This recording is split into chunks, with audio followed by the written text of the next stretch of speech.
blues. What is the blues? It can't be taught. The blues is something that can't be taught. You could be a master with a guitar and still not know how to play it. The blues is something that is in you, something you have to pull out. Pull out, you say. If skill won't do it, and this is from something you have to pull out, why don't I just give it to someone else and have someone play the blues for me? I don't know, maybe sell what's in me for the blues, someplace quiet, like a crossroads. Me and the Devil Blues is a manga about a man simply named RJ, going from being terrible at blues to the greatest of all time.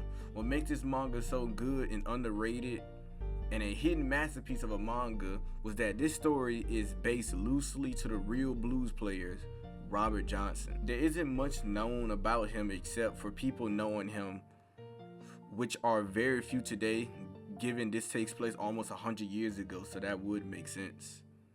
The first chapter shows the start of RJ's life when he was working the plantations in Mississippi. He had a woman named Virginia who was carrying his child and depended on him working, but that really wasn't his thing, so he wanted to be a bluesman, which everyone hated. And Virginia was heavily against him being a bluesman because bluesmen famously didn't make a lot of money. And back then, working to the bone and providing for your family was the only way to make money. So taking risks really wasn't a thing back then. Early start was terrible as people wanted him to quit because of how bad he was. He didn't hear that if you go to a crossroads at night, a man bigger and darker than night would approach you from behind. He'll take your guitar, tune it, play a song, and give it back.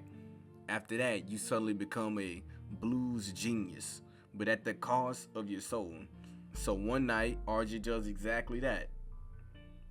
And it works. But for RJ, it was one night. But to the world, it had been 6 months. And within those months, his soon-to-be wife and child had passed away. After this, the manga dwells into a lot of paranormal things that ties into what Robert Johnson was talking about in his songs. We can see him walking with a tall man who's supposed to be the devil. When RJ plays on the guitar, his hand starts to grow fingers. His blues skills would be unmatched and second to none. His style of the blues in the manga was also something that could turn heads, so much so that many thought he had sold his soul to get that good over a short period of time in the manga and in real life. With Robert Johnson in his life of him going away for, I think realistically he went away for like a few years to become a good blues player, but many people felt like there's no way someone could get that good at something over a short period of time.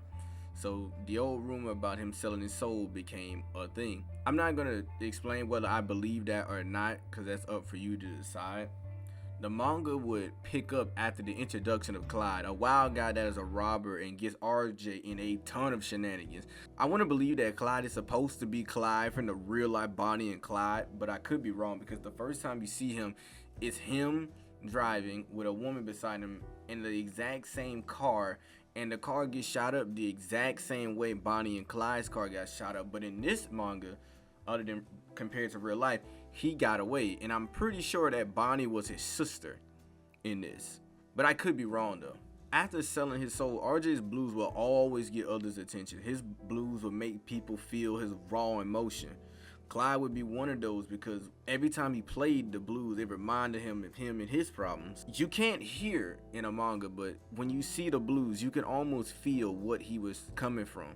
I think it's best to actually listen to what Robert Johnson was actually saying in his real music, because I think that would correlate a lot better. Every time you see him play, you will see that emotion and raw talent, something that you wouldn't expect to hear to sound that good close to 100 years ago. The manga would cut deep into the hard life of Black Americans in the South of the 1920s and how the blues was dealt with, explaining their hardship.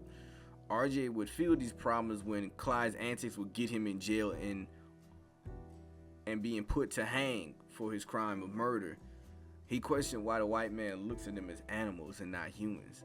This manga also uses the N-word a lot, and I'm not about to,